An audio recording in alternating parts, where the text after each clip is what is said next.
Welcome back to Society Case Files. My name is Robert, and today I'm going to do kind of a retro talk about something. In this case, Doctor Who. It's been a long time since I have done anything like this or even really thought about it, so I wanted to make a video. If you like this kind of content and you want to see more, please subscribe to the channel and hit the notification bell. Otherwise, I'm going to dive right in. So, I got started with Doctor Who pretty late. I didn't jump into New Who until after Peter Capaldi stopped being the Doctor, but before Jodie got involved. And while I had watched Chris Eccleston's season before, it was because I inadvertently bought Torchwood. And when I say that, I mean I read the back of Torchwood and I didn't realize that it was a Doctor Who thing. So I picked it up, started watching it, felt completely lost. And then I went and I got the first season of Doctor Who, watched that, and then was able to get into Torchwood and finish that first season. Now, it didn't catch me as tightly back then. I wasn't like super excited when I picked that up. And I guess that they were into the Matt Smith season when I bought that DVD set.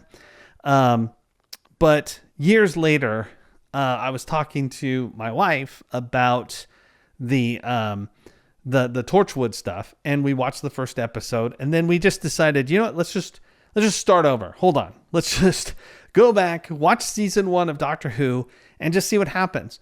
And that actually started this wild chain reaction where we ended up binge watching a whole bunch of David Tennant's seasons all the way through until we made some mistakes and tried to watch things out of order, and ended up me becoming absolutely obsessed with Doctor Who. So after we watched all of the Doctor Who that was available, we were ready because the Jodie Whittaker seasons were just about to start. And then I watched those as they came out. First time I'd ever been able to do that. I was able to watch Doctor Who as it aired. And then I finished all of those, and then I started watching the brand new stuff. And at some point along the way, as much as I liked elements of what was happening, I kind of found myself not enjoying it as much. And I couldn't really place why. Now, after I watched everything up to Peter Capaldi and there was nothing else, I got BritBox and I started watching the original Doctor Who as well. And I went through all of the third Doctor, all of the fourth, all of the fifth, some of the sixth, and some of the first two. Now, the reason I didn't finish the first two is because there's a bunch of missing episodes, so I was just kind of put off by that.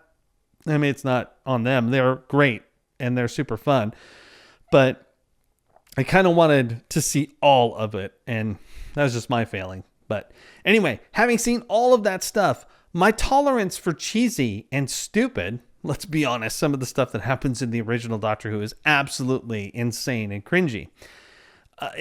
My tolerance was really, really high. So I didn't really mind if things were crazy and silly and dumb. And in some ways, that helped me get through some of the harder episodes of New Who, because there's some that are just like, this isn't quite as good as the rest. So I was trying to figure out what specifically I didn't like as much about the new stuff that was coming out.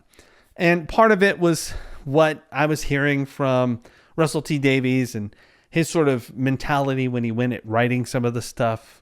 I didn't really agree with it. I thought it was kind of stupid. And then some of it was just the decisions they made on, the events that would take place and how they got about doing things with just kind of glossing things over. So what I did was I really wanted to understand. So I went back and I have now watched all of season 1 again with Chris. So I went through all of that. It took about, let's say, 4 days. There's only 13 episodes with him. And then technically the Christmas Invasion is considered the 14th. So I watched that as well.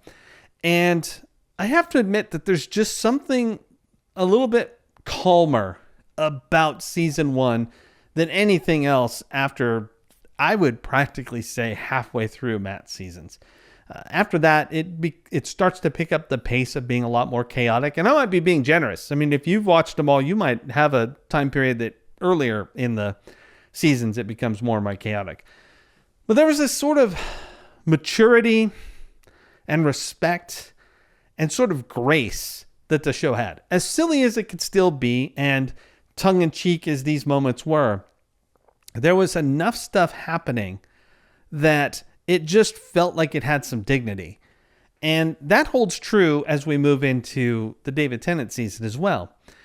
And I kind of feel like they were really excited to have Doctor Who back and be creating it again. It had been a little while. So they just felt a little bit more reverence toward it.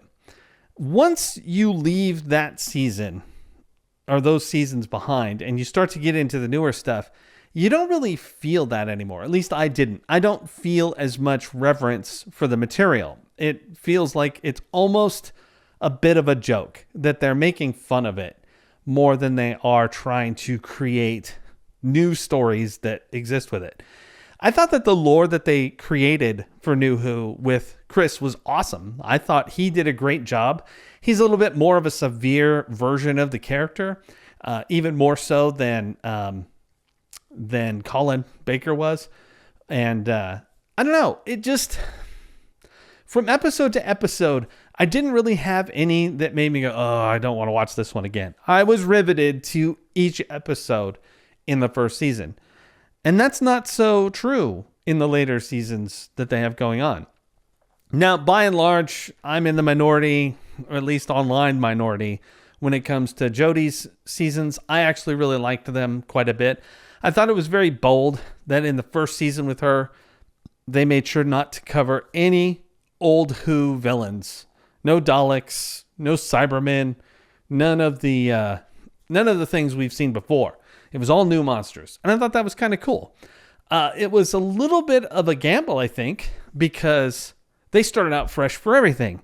No companion crossover, no monsters to kind of root you in Doctor Who. In a lot of ways, beside the TARDIS, it was harder to grasp it as Doctor Who again, because they were doing so many things for the very first time. The first female Doctor, the first time we see a whole bunch of these new monsters.